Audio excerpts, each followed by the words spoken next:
오늘 저녁에 우리에게 주시는 하나님의 은혜의 말씀은 창세기 35장 16절에서 29절까지의 말씀입니다. 다 같이 합독하도록 하겠습니다. 그들이 베델에서 발행하여 에브라떼에 이르기까지 얼마 길을 격한 곳에서 라헬이 임산하여 심히 신고하더니 그가 난산할 즈음에 산파가 그에게 이르되 두려워 말라. 지금 그대가 또 등남하느니라 하매 그가 죽기에 임하여 그 혼이 떠나려 할 때 아들의 이름은 베논이라 불렀으나 그 아비가 그를 베냐민이라 불렀더라. 라헬이 죽음에 에브랏 곧 베들레헴 길에 장사되었고 야곱이 라헬의 묘에 비를 세웠더니 지금까지 라헬의 묘비라 일컫더라. 이스라엘이 다시 발행하여 에델 망대를 지나 장막을 쳤더라. 이스라엘이 그 땅에 유할 때에 르우벤이 가서 그 서모 비라와 통관함에 이스라엘이 이를 들었더라. 야곱의 아들은 12이라. 라의 소생은 야곱의 장자 르우벤과 그 다음 시므온과 레이와 유다와 이사갈과 스불론이요. 라헬의 소생은 요셉과 베냐민이며 라헬의 여종 비라의 소생은 단과 납달리요. 레아의 여종 실바의 소생은 갓과 아셀이니 이들은 야곱의 아들들이요 밧단 아람에서 그에게 낳은 자더라. 야곱이 기럇 아르바의 마므레로 가서 그 아비 이삭에게 이르렀으니 기럇 아르바는 곧 아브람과 이삭의 우거하던 헤브론이더라. 이삭의 나이 180세라. 이삭이 나이 많고 늙어 기운이 지남에 죽어 자기 열조에게로 돌아가니 그 아들 에서와 야곱이 그를 장사하였더라. 아멘. 하나님의 말씀입니다. 믿으십니까? 지난주에 제가 오늘 설교 말씀을 드리면서 오늘 그 설교의 주제를 죽음에 관하여 거창한 제목을 붙였어요. 죽음에 관하여라는 제목으로 제가 오늘 설교 말씀을 드리겠다고 말씀을 드렸는데 계획을 조금 변경하게 되었습니다. 다음 주에 제가 죽음에 관하여 세상의 철학과 문학과 종교가 이해하는 죽음과 그리고 성경이 이해하는 죽음에 대해서 제가 다음 주에 말씀을 드리고 오늘은 먼저 35장 16절에서 29절의 말씀을 강의하는 것이 순서적으로 맞다 이렇게 판단이 되었기 때문입니다. 오늘 본문을 보시면 지난주에 제가 자세히 언급을 하지 못했는데요. 35장 8절을 보시면 거기에 누구의 죽음이 기록되어 있습니까? 리브가의 유모 드보라의 죽음이 기록되어 있습니다. 드보라의 죽음이 35장에 기록되어 있는 첫 번째 죽음이요. 16절에서 20절까지는 라헬의 죽음이 두 번째 죽음으로 기록되어 있고 29절에 이삭의 죽음이 기록되어 있습니다. 그러니까 35장에 몇 번의 죽음이 기록되어 있습니까? 세 번의 죽음이 기록되어 있어요. 성경 전체를 제가 얼핏 생각해 봐도 한 장에 죽음이 세 번이나 기록된 장은 얼핏 생각나지 않습니다. 좀 특별한 장이다 이렇게 생각이 되는 거예요. 그래서 제가 죽음에 관하여라는 제목으로 말씀을 증거하고 죽음에 대해서 생각해 보고자 하는 것입니다. 그런데 이 드보라의 죽음과 라헬의 죽음과 그리고 이삭의 죽음이 전달하는 의미가 조금씩 다른 것을 우리가 볼 수 있습니다. 리브가의 유모 드보라의 죽음은 영예를 우리에게 전달한다면 라헬의 죽음은 아들을 낳다가 죽고 말았어요. 안타까움을 전달한 죽음이라고 말할 수 있고 이삭의 죽음은 무언가 희망의 메시지를 우리에게 전달한 죽음이다. 이렇게 이해할 수 있다고 봅니다. 죽음이라는 객관적인 현실 자체는 동일하지만 그 죽음이 전달하는 의미는 이렇게 다르게 우리에게 전해주고 있다는 것을 유의하면서 각각의 죽음에 대해서 우리가 깊이 생각해 보고자 합니다. 8절을 읽으시면서 혹시 그런 의아함을 가지신 분은 없을지 모르겠어요. 성경에 그 죽음을 기록되고 있는 사람은 사실 많지 않아요. 성경에도 보면 익명으로 사람이 소개될 때가 많지 그 사람의 실명이 기록되어 있는 예는 많지 않습니다. 그런데 리브가의 유모 드보라가 죽었다는 것을 성경에 기록하고 있다는 것은 매우 특이한 일이라고 우리가 볼 수 있습니다. 창세기를 보시면 족장들의 죽음에 대해서 기록하고 있습니다. 아브라함의 죽음을 기록하고 있는 것이 창세기 25장 7절에서 11절에 기록되어 있고 이삭의 죽음이 오늘 본문 말씀 35장 29절에 기록되어 있고 야곱의 죽음은 49장 33절에 기록되어 있습니다. 그리고 족장의 아내들의 죽음도 기록되어 있는데 사라의 죽음이 창세기 23장 1절에서 20절에 기록되어 있고 그 다음에 라헬의 죽음이 오늘 본문 35장 19절에 기록되어 있습니다. 그런데 창세기를 아무리 뒤져보셔도요, 이삭의 아내 리브가의 죽음은 기록되어 있지 않아요. 이게 좀 이상하다는 거예요. 족장 세 사람의 죽음이 다 기록되어 있고 족장의 아내들의 이름이 다 기록되어 있는데 유독 이삭의 아내 리브가의 죽음은 생략되어 있다는 것입니다. 여기에는 분명 무엇인가 의미가 있다는 것을 우리가 생각할 수 있다는 것이죠. 다만 창세기 49장 31절을 보시면 아브라함과 그 아내 사라가 거기 장사되었고 이삭과 그 아내 리브가도 거기 장사되었으며 나도 레아를 그곳에 장사하였노라 라고 말하면서 리브가가 죽게 되는 상황은 성경에서 기록되어 있지 않고 리브가가 이미 죽어서 매장되었다라는 것만 다른 사람들의 매장과 더불어 같이 요약해서 정리되고 있을 뿐이라는 것입니다. 그러면 리브가의 죽음조차 생략되고 있는데 어떻게 리브가의 유모 드보라의 죽음을 기록하고 있는가? 이게 수수께끼 같은 일이지 아니겠어요? 상당히 궁금하고 어떻게 보면 좀 놀라운 일이다 이렇게 볼 수 있어요. 저는 제가 목사된 기쁨을 이럴 때 누려요. 제가 목회자가 돼서 설교하지 않았으면 이런 생각을 제가 할 수 있겠습니까?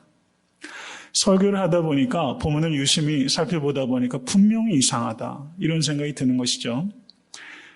리브가의 죽음은 생략되어 있는데 리브가의 유모의 죽음이 기록되어 있고 그것을 애통해하며 나무 아래 야곱이 장사 지냈다라는 내용이 기록되어 있다는 것이죠. 제가 오늘 말씀을 통해서 이것에 대해서 전하겠지만 혹시 설교 말씀을 들으신 후에 좋은 의견이 있으면 저한테 이메일로 보내주시기 바랍니다. 창세기에 기록된 리브가에 대한 마지막 언급이 기록되어 있는 것이 창세기 27장 42절에서 46절의 말씀입니다. 제가 읽겠습니다. 맏아들 에서의 이 말이 리브가에게 들림에 이에 보내어 작은 아들 야곱을 불러 그에게 이르되 내 형 에서가 너를 죽여 그 한을 풀려 하나니 내 아들아 내 말을 쫓아 일어나 하란으로 가서 내 오라버니 라반에게 피하여 내 형의 노가 풀리기까지 몇 날 동안 그와 함께 거하라. 내 형의 분노가 풀려 내가 자기에게 행한 것을 잊어버리거든 내가 곧 보내어 너를 거기서 불러오리라. 어찌 하루에 너희 둘을 이르랴. 리브가가 이삭에게 이르되 내가 햇사람의 딸들을 인하여 나의 생명을 싫어하거늘 야곱이 만일 이 땅의 딸들 곧 그들과 같은 햇사람의 딸들 중에서 아내를 취하면 나의 생명이 내게 무슨 재미가 있으리까. 이게 창세기에 기록되어 있는 그 리브가의 그 마지막 말이 창세기 27장에 기록되어 있는 것입니다. 리브가 그때 어떻게 생각했습니까? 지금 야곱을 밧단 아람으로 보내지만 거기에서 곧 사람을 보내서 너를 불러오리라. 이렇게 말했는데 야곱이 밧단 아람에서 다시 가나안으로 오기까지 몇 년이 걸렸어요? 20년이 걸렸어요. 사람 생각대로 되지 않는 거예요. 야곱을 이 리브가가 얼마나 간절히 보기 원했겠어요. 아마 누가복음 15장에 그 아비가 항상 동구밭에 나가서 그 탕자를 기다렸던 것처럼 이 리브가가 그 이상으로 어쩌면 야곱을 기다렸을 거예요. 그게 어미의 마음이에요. 눈에서 진물이 날 만큼 20년 동안 아들을 기다렸어요. 그런데 그 기대가 이루어집니까? 못 이루어집니까? 이루어지지 않아요. 자기가 죽기 전에 그 아들 만나지 못할 거라는 걸 알았으면 어떻게든 그 자리에서 문제를 풀었을 거예요.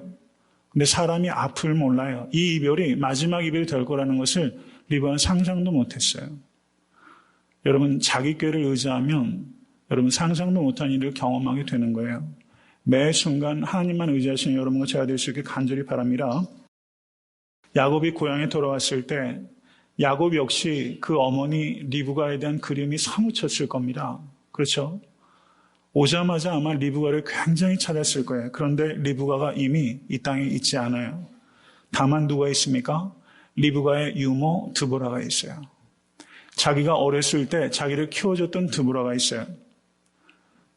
야곱이 처음 직면한 것은 그 드보라의 죽음입니다. 드보라의 죽음, 라헬의 죽음, 이삭의 죽음은 한 시대가 이제 저물고 있다는 것을 우리에게 분명하게 보여주고 있는 거예요.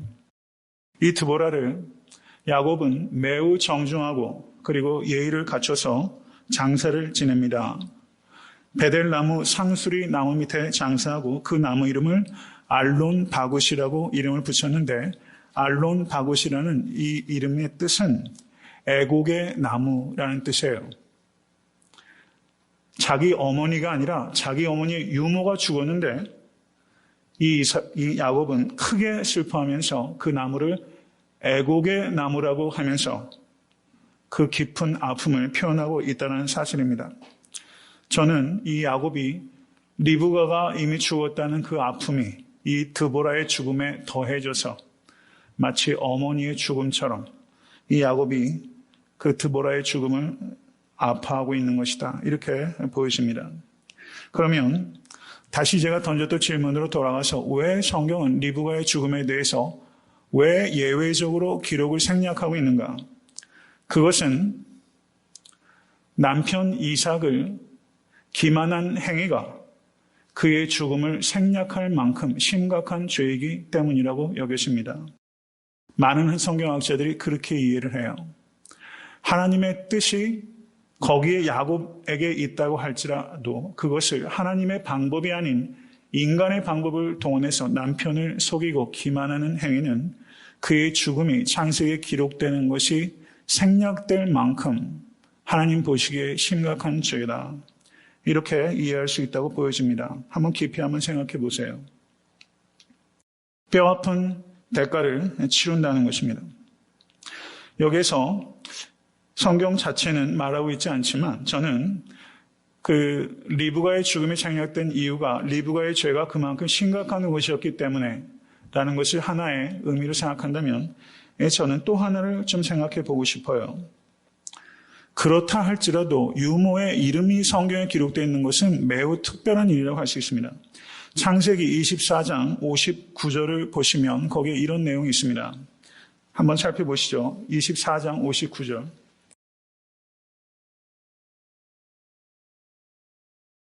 다 같이 읽습니다. 그들이 그 누이 리브가와 그의 유모와 아브라함의 종과 종자들을 보내며 지금 여기에서 그 아브라함의 늙은 종이 밧단 아람으로 가서 이삭의 아내로 리브가를 선택해서 지금 다시 가나안 땅으로 돌아가는 과정인데 리브가의 부모와 오라비가 지금 리브가와 함께 누구를 보내요? 그의 유모를 보내요. 이 유모가 누구겠어요? 드보라예요. 그러니까 이 종에 대한 기록이 한 번은 익명으로 한 번은 실명으로 기록되어 있다는 것이죠. 그러니까 이 여인은 분명히 매우 중요한 사람이라는 것을 우리가 읽을 수 있다는 것입니다. 저는 이것을 묵상하면서 창세기에 나오는 또 다른 한 명의 종을 생각하게 됐어요. 그 종은 아브라함의 종. 아브라함의 종의 이름이 뭐죠? 어떻게 아세요? 엘리에셀이라는 아브라함의 아주 훌륭한 종이 있어요.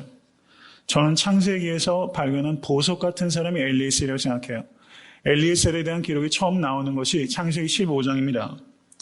창세기 15장 2절에 아브라함이 하나님께 이렇게 대답해요. 나는 무자하오니 나의 상속자는 이 다메섹 엘리에셀이니이다. 이때는 이삭도 없고 그리고 이스마엘도 태어나기 전이에요. 그때 이 아브라함은 자신의 종 엘리에셀을 상속자로 삼고자 했을 만큼 이 엘리에셀에 대한 사랑과 신뢰가 돈독했다는 것을 우리가 알 수 있습니다. 그런데 창세기 24장을 보시면 거기에 늙은 종이 아브라함의 명을 따라서 밧단 아람으로 가서 리브가를 데려오는 일을 하는데 그 늙은 종이 누구겠어요? 엘리에셀인 거예요. 엘리에셀도 한 번은 15장에 실명으로 기록되어 있고 24장에 한 번은 그 이름이 익명으로 기록되어 있어요. 드보라 역시 한 번은 실명으로 한 번은 익명으로 기록되어 있어요. 저는 그러면 그때 엘리에셀이 리브가 일행을 데리고 갈 때 그 일행 중에 누가 있었어요? 드보라가 있었죠. 그러니까 엘리에셀과 드보라가 만난 거예요. 그렇죠? 분명히 그렇죠. 이게 제가 좀 상상해 봤어요. 이런 상상 괜찮은 상상입니까? 드보라가 엘리에셀을 보면서 종은 종을 좀 유심히 볼 것 같아요. 그런 생각이 드는 거예요. 여러분 동의가 안 되시면 그냥 흘려 드십시오. 드보라가 이 엘리에셀이 종으로서 얼마나 기품이 있고 얼마나 소신이 있고 얼마나 신앙이 돈독하고 충성된 종인지를 이 드보라가 봤잖아요. 저는 분명히 영향이 있었을 것이다 이렇게 보여져요. 그렇기 때문에 리브가가 죽은 사후에까지도 이 드보라가 종으로서 그 일을 잘 감당하고 이삭은 이미 눈이 거의 실명 상태였을 것입니다. 아마 여러모로 가정에서 이 드보라의 역할이 매우 컸을 것이다 이렇게 보여져요. 분명히 창세기에 숨겨진 영웅들 중에 저는 엘리에셀 그리고 더 꼭꼭 숨겨진 영웅 중에 한 사람이 이 리브가의 유모 드보라라고 생각이 돼요. 귀한 인물이 아닐 수 없다 그런 생각이 돼요.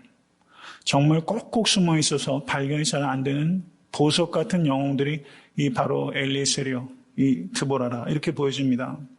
그래서 저는 말씀을 준비하면서 여러분과 제가 오늘 그런 생각을 해볼 수 있게 되기를 바라요. 도대체 나는 어떤 종인가 하는 거예요. 나는 어떤 종인가. 사도 바울은 자신을 그리스도의 종이라고 말하는 것을 기뻐하였습니다. 로마서 1장 1절을 보시면 사도 바울이 그렇게 고백해요. 예수 그리스도의 종 바울은 사도로 부르심을 받아 하나님의 복음을 위하여 택정함을 입었으니 예수 그리스도의 종 바울은 여러분 엘리에셀은 아브라함의 종이었고 드보라는 리브가의 종이었어요. 사람의 종도 이렇게 신실하고 충성되게 주인의 사후에까지 그 일을 감당하는데 예수 그리스도의 종인 우리들은 어떻게 그리스도의 종으로서 살아가고 있는가? 이 질문을 당연히 던질 수밖에 없습니다. 갈라디아서 1장 10절의 말씀을 한번 보시기 바랍니다. 갈라디아서 1장 10절의 말씀 사도 바울이 자신을 그리스도의 종이라고 말하고 있는 본문 가운데 하나입니다. 다 같이 읽겠습니다. 내가 사람들에게 좋게 하랴 하나님께 좋게 하랴 사람들에게 기쁨을 구하랴 내가 지금까지 사람의 기쁨을 구하는 것이었다면 그리스도의 종이 아니니라. 그리스도의 종은 누구예요? 사람의 기쁨을 구하는 사람이 아니라 하나님의 기쁨을 구하는 사람입니다. 그러면 사람을 기쁘게 해서는 안 된다는 뜻입니까? 그런 뜻은 아니죠. 그러면 여기에서 사람의 기쁨을 구하는 것이었다면 그리스도의 종이 아니다라는 말씀은 조금 깊이 생각해 볼 여지가 있는 말씀이에요. 고린도전서 10장 33절의 말씀을 보시기 바랍니다. 고린도전서 10장 33절 다 같이 읽습니다. 나와 같이 모든 일에 모든 사람을 기쁘게 하여 나의 유익을 굳이 아니하고 많은 사람의 유익을 구하여 저희로 구원을 얻게 하라. 누구의 말이에요? 사도 바울의 말이에요. 한 번은 사람의 기쁨을 구하는 것이었다면 그리스도의 종이 아니니라 라고 말씀하시는데 고린도전서에서는 나와 같이 모든 일에 모든 사람을 기쁘게 하라. 분명히 모순된 말처럼 들리죠. 그런데 모순된 말이 아니에요. 사도 바울께서 그리스도의 종은 어떤 사람인가? 하나님께 기쁨이 되는 것을 우선하여 사람을 기쁘게 하는 일은 단호하게 거부하는 것이 그리스도의 종입니다. 라는 것을 가리키는 거예요. 사람에게 기쁨이 되기 위하여 하나님께 슬픔이 되는 일을 해서는 그리스도의 종이 아니에요. 우리는 나의 유익이 아니라 다른 이들의 유익을 위해서 희생해서 모든 사람의 기쁨이 되어야 됩니다. 그렇지만 그것은 하나님께 기쁨이 된다는 큰 전제를 떠나서는 이루어질 수 없는 일이에요. 믿으십니까? 이게 그리스도의 종입니다. 그럼 애타한테 섬기는 교회는 어떤 교회가 되어야 합니까? 이것에 대해서 우리가 답은 이제 나온 거예요. 우리는 하나님을 기쁘시게 하는 교회가 되어야 됩니다. 그리고 하나님을 기쁘시게 하는 큰 틀 안에서 우리는 사람의 기쁨이 되기 위하여 나의 유익을 포기하고 다른 사람의 유익을 위하여 섬기는 희생적인 삶을 살아가는 교회가 되어야 될 줄로 믿습니다. 여러분 이 일은 시간이 많이 걸리는 일이고 많은 씨름이 필요한 일이에요. 그렇지만 포기하지 아니하고 부단히 기도하며 성령 안에 생하면 하나님을 기쁘시게 하고 그리고 사람을 기쁘시게 하는 교회가 될 줄로 믿습니다. 여러분 그 확신을 가지고 담대하시고 평안을 누리실 수 있게 간절히 바랍니다. 어떻게 우리가 그리스도의 종이 될 수 있는가? 그것은 의지 가지고 되는 게 아니에요. 여러분 목회자를 그리스도의 종이라고 말해요. 그러면 그리스도의 종은 목회자만을 이야기하는 것이라고 생각하세요? 그럼 그리스도의 종은 누구를 이야기하는 것입니까? 모든 그리스도인을 그리스도의 종으로 부르셨습니다. 믿으세요? 한번 따라하세요. 나는 그리스도의 종이다. 정말 그런 마음이 있는 분만 따라하세요. 다시 한번 합니다. 나는 그리스도의 종입니다. 대답하셨어요. 그럼 그리스도의 종인데 그리스도의 종으로 어떻게 살아갈 수 있는가? 그 첫 번째는 그리스도께서 나의 종이셨다는 것을 깨달아야 되는 거예요. 그리스도께서 나의 종이셨어요. 섬김을 받으려 오신 것이 아니라 섬기러 오셨어요. 나를 섬기러 이 땅에 오셨어요. 그리스도께서 나의 종이었다는 것을 깨달은 사람만이 그리스도의 종이 되려고 하고 될 수 있습니다. 그리고 그리스도의 종인 사람만이 다른 사람의 종이 될 수 있습니다. 그리스도의 종이 아니면서 다른 사람의 종 노릇하는 것은 흉내는 낼 수 있을지 몰라도 안 되는 일이에요. 그리스도의 종인 만큼 다른 사람의 종이 될 수 있습니다. 그리스도의 종이 되실 수 있게 주님을 간절히 축원합니다.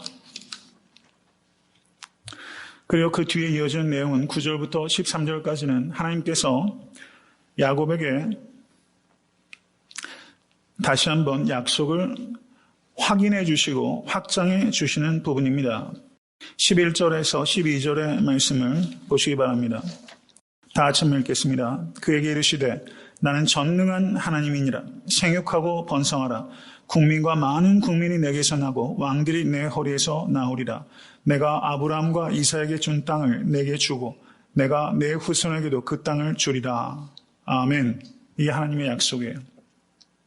이 약속 중에서 야곱이 생전에 경험했던 성취는 있습니까? 없습니까? 이 성취는 한참 지나서 이루어졌어요. 그리고 이 축복의 언약 뒤에 곧바로 이어지는 내용이 16절부터 20절까지의 내용입니다. 축복의 기쁨 뒤에 곧바로 뭐가 따라와요? 슬픔이 따라와요. 축복 뒤에 슬픔이 따라와요. 그리고 슬픔 뒤에 또 축복이 있어요. 삶은요, 이런 거라는 것을 우리가 받아들여야 돼요. 축복 뒤에 곧바로 뼈아픈 슬픔이 와요. 분이엘의 체험을 하고 환도뼈가 깨어지는 일생에 완전한 전환점이 되는 그런 영적인 체험을 했는데도 불구하고 그 뒤에 이어진 일들은 무엇입니까?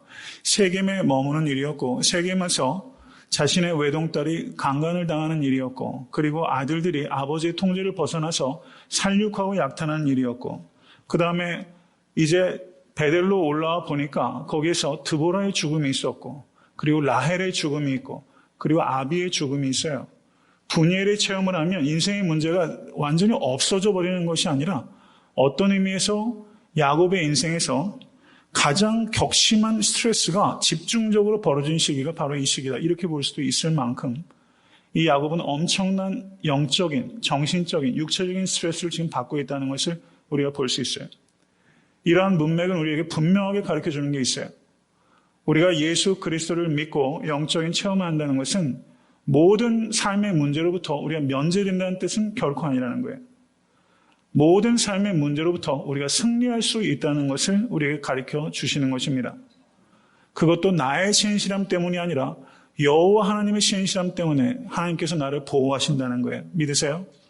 이것이 35장의 이 가득한 세 번의 죽음 그리고 그 르우벤이 자신의 첩을 강간하는 천륜을 어기는 폐륜을 저질러요. 저는 그때 야곱은 한번 죽었다 그렇게 생각이 돼요. 자신의 첩을 아들이 겁탈해버린 일들이 벌어졌어요. 이거는요 육체적으로는 누가 안 죽어도 사실상은 야곱의 첩인 비라도 죽은 거예요. 사실은 죽었어요. 차라리 살아있는 것이 더 비참할 정도로 이 여자는 죽어버린 거예요. 사실은. 그리고 야곱도 자신의 마음속에 무엇인가가 죽은 거예요. 자기의 장자가 자신의 첩을 겁탈해버린 거는요. 뭔가가 죽어버린 겁니다. 내면에서. 여기에는 세 번의 실제적인 죽음뿐만 아니라 르우벤이 그 비라를 겁탈함으로 인해서 그 비라와 그리고 야곱과 그리고 르우벤조차도 그 도덕적인 뭔가가 안에서 죽어버린 거예요. 안타까운 일들이 있습니다. 이것이 삶의 리얼리티라는 것을 우리가 볼 수 있다는 것을 봐요. 정말 우리가 사는 세상은 이런 것 같아요. 엉망진창해요. 어지러워요. 축복의 약속 뒤에 라헬이 죽습니다.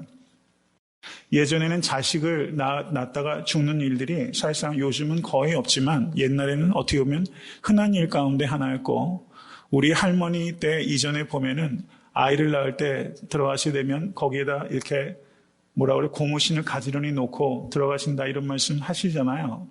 그래서 살아나와서 이것을 다시 신을 수 있을까? 사실상 우리 할머니 때 이 증조 할머니 그 이전에는 사실 뭔가 생명을 잉태한다는 것은 죽음을 각오하는 일임에 틀림없었어요. 라헬이 그렇게 죽었습니다. 그런데 창세기 30장 24절을 보시면 거기에 이렇게 기록하고 있습니다. 라헬이 요셉을 낳은 후에 한 말이에요. 여호와는 다시 다른 아들을 내게 더하시기를 원하노라.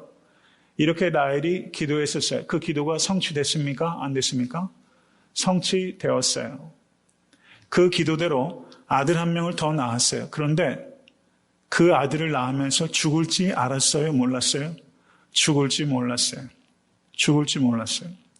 그런데 30장 1절을 보시면 이 라헬이 레아를 시기하여서 야곱에게 이런 말을 합니다. 나로 자식을 낳게 하라. 그렇지 아니하면 내가 죽겠노라. 이런 말을 라헬이 한 적이 있었어요. 그렇게 말했기 때문에 라헬이 죽었다라고 볼 수는 없지만 그만큼 이 라헬의 죽음은 아이러니컬하고 비극적이다라고 보여줄 수 있다는 것입니다. 그래서 이 라헬이 운명하기 직전에 자기가 낳은 두 번째 아들의 이름을 뭐라고 짓습니까? 베노니, 슬픔의 아들이라고 이름을 짓고 사망하게 됐어요. 그런데 야곱이 베논이라는 이름 대신에 이름을 뭐라고 짓습니까? 베냐민이라고 이름을 짓게 됩니다. 베냐민. 베냐민은 오른손의 아들이라는 뜻이에요. 이 베냐민 지파에서 사사 에훗이 나오게 되고 이 베냐민 지파에서 이스라엘의 초대왕 사울이 나오게 되고 그리고 이 베냐민 지파에서 또 누가 나옵니까? 사도 바울이 나오게 됩니다. 하나님의 역사입니다. 그리고 그 뒤에 이어지는 루벤의 패륜이 기록되어 있어요. 라헬이 죽자 이 루벤이 그 서모 비라와 통간하였다라고 성경은 기록하고 있습니다. 서모를 겁탈하였던 것으로 보여집니다. 그러면 왜 이 서모를 겁탈하였겠어요? 사랑해서 이렇게 했겠어요? 자기 아비의 첩이었습니다. 늙은 여자지요. 도대체 르우벤이 이 서모를 왜 겁탈하였겠습니까? 여기에는 뭔가 내막이 있다고 보여지는데 그것은 많은 학자들이 이야기할 때 라헬이 죽었기 때문에 라헬을 편애했던 야곱의 사랑이 라헬의 여종이었던 비라로 옮겨갈 것을 르우벤이 걱정해서 그것을 차단하기 위하여 그 서모 비라를 겁탈한 것이다. 이렇게 말하는 사람이 있어요. 일리가 있어요? 없어요? 저는 어느 정도 일리가 있다고 보여져요. 아비의 편애에 이 르우벤이 너무 질린 거예요. 그래서 이 아비의 편애가 레아로 오지는 않을 거 아니에요. 그렇지 않습니까? 그리고 레아의 여종에게로 오지는 않을 것 같잖아요. 그러면 그 편애가 어디로 갈까? 비라에게로 갈 것이다. 이게 르우벤의 판단이었을 것이라는 것입니다. 그래서 그 편애가 이어지지 못하도록 자기가 그 서모를 겁탈하는 천륜을 어기는 행동을 함으로 인해서 야곱의 편애 때문에 사실은 이 르우벤이 사실은 그만큼 상처가 깊었고 그 결과로 이렇게 사람이 해서는 안 되는 일들을 범하게 되었던 것입니다. 여러분, 편애하는 죄가 얼마나 파장이 크고 나중에 요셉에 이르기까지 이 형제들 간에 불화하는 일에 엄청난 파장이 됐던 것을 보면 내가 범하는 작은 죄가 결코 그 파장은 가볍지 않을 것이다 라는 것을 기억하실 수 있게 간절히 바랍니다. 죄는 단호하게 싸워서 이기실 수 있는 여러분과 제가 될 수 있게 되길 주님을 간절히 축원합니다. 저는 또 이런 측면을 생각해 보고 싶어요. 사람이 참 악해요. 지금 그 야곱이요. 어렵게 해서 왔는데 그 할머니라고 말할 수 있는 리브가는 이미 죽어 있잖아요. 리브가를 이 르우벤은 본 적도 없잖아요. 근데 아비가 그 리브가의 그 유모 드보라가 죽는 것을 보면서 애통해하는 것을 봤잖아요. 그리고 자기는 편애 때문에 멍들었지만 어쨌든 라헬이 또 죽었잖아요. 이 아비가 엄청 스트레스를 받잖아요. 그런데 르우벤이 그런 아비의 아픔을 생각지도 아니하고 아비의 서모를 겁탈하는 일을 할 수 있다는 거예요. 우리가 가만히 보면요.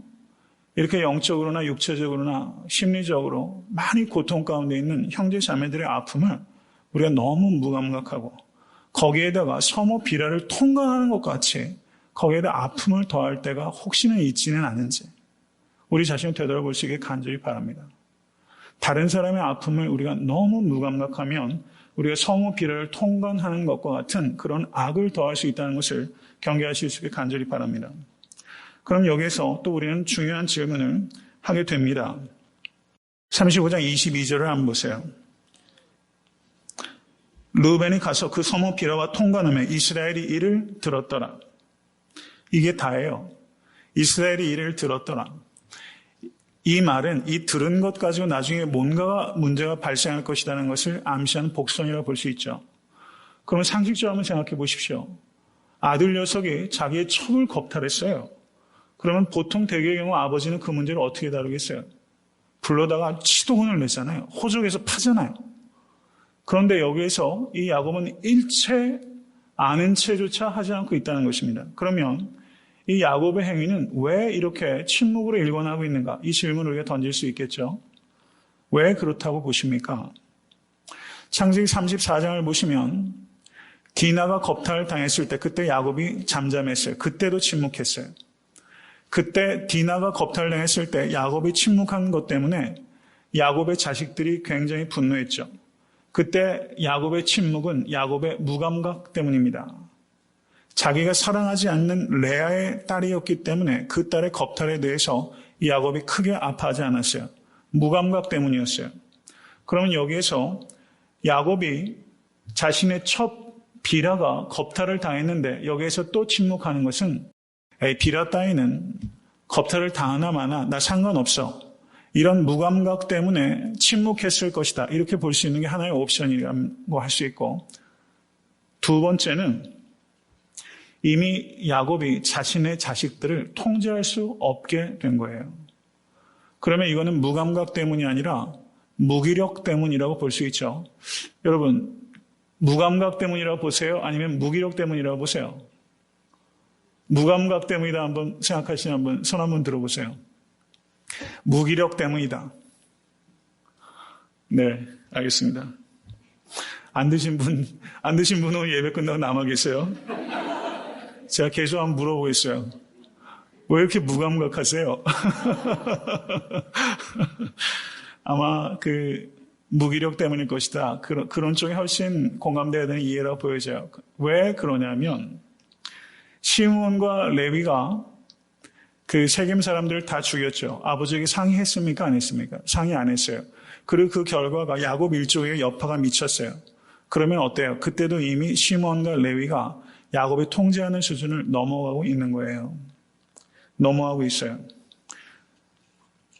성경을 보시면 사무엘하 16장 20절을 보시면 다윗의 아들 압살롬이 반역을 했을 때 그때 악한 간신의 모략에 따라서 압살롬이 다윗의 후궁들을 겁탈하는 내용이 기록되어 있습니다. 똑같은 내용이죠. 아들이 아비의 후궁들을 겁탈했어요. 그것은 반역의 행위입니다. 자기가 왕이 됐다는 것을 선언한 행위예요. 그럼 여기에서 르우벤이 아비의 첩을 겁탈하는 행위는 이제 이 가정의 실질적인 통제권은 자기에게 있는 것이다 라는 것을 나타내는 그와 같은 반역의 행위라고 볼 수 있다는 것입니다. 그리고 나중에 창세기 49장 2절에서 3절을 보면 거기에서 야곱이 르우벤에게 이런 말을 합니다. 르우벤아, 너는 내 장자요, 나의 능력이요, 나의 기력의 시작이라. 위강이 초등하고 권능이 탁월하도마는 물의 끓음 같았은즉 너는 탁월치 못하리니 내가 아비의 침상에 올라 더럽혔음이로다. 그가 내 침상에 올랐었도다. 야곱이 이 르우벤이 침상에 올랐던 것을 기억하고 있습니까? 기억하지 않고 있습니까? 기억하고 있어요. 무감각했던 게 아니에요. 그때는 힘이 없었어요. 내 마지막 죽을 때 자식들을 축복할 때 너는 탁월하지 못할 것이다 라고 말하고 있다는 것입니다. 이렇게 야곱은 마음 아픈 부끄러운 일들을 분명히 당한 거예요. 그런데 여기에서 우리가 하나 더 깊이 생각해야 될 부분들이 있습니다. 르우벤이 그 서모 비라를 겁탈했어요. 그래서 아버지와 르우벤 사이에서는 사실상 굉장히 큰 크랙이 간 거죠.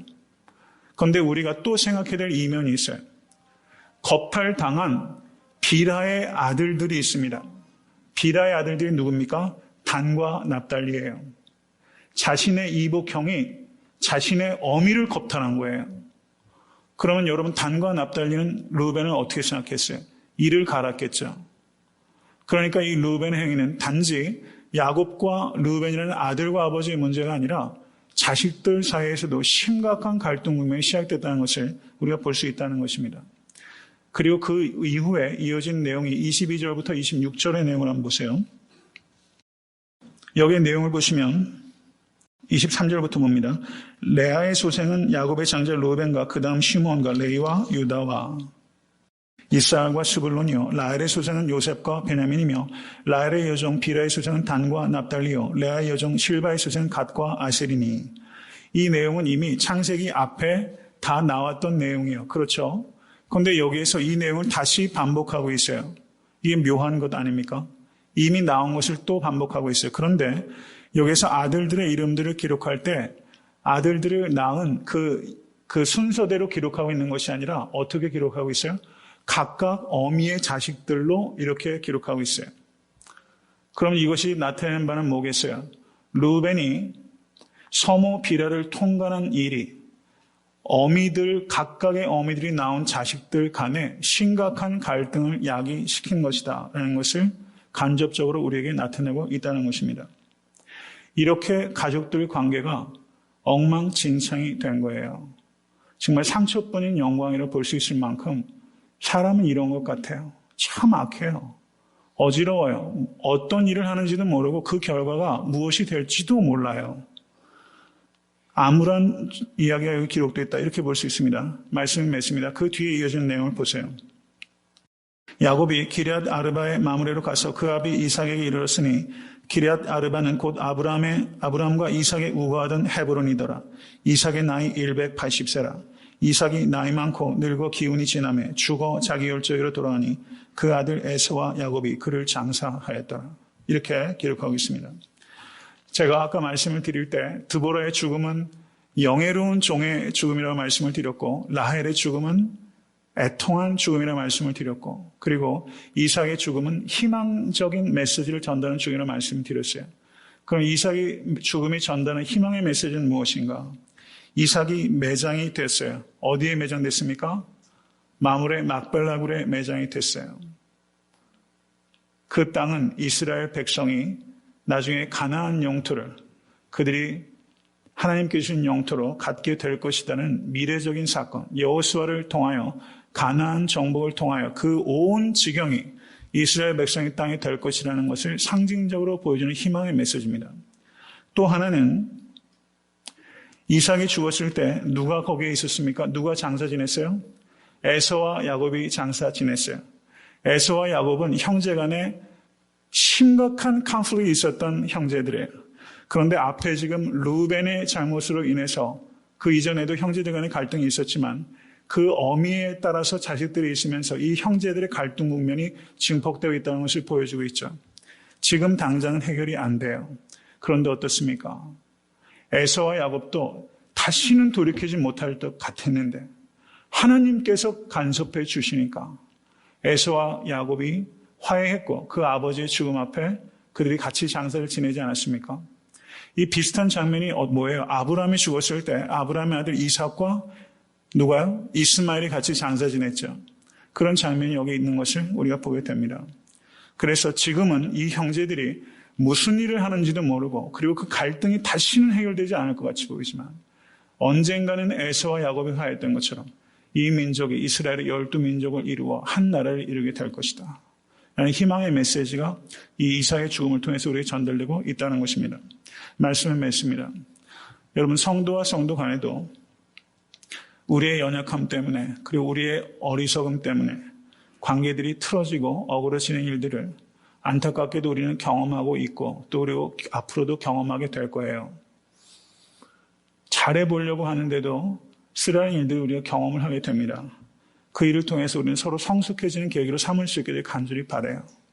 그런데 그 일들이 지금 당장은 말로 풀려면 도저히 해결이 안 되고 설득도 안 되고 설명도 안 되는 일들은 사실 우리 삶을 통해서 많이 경험해요.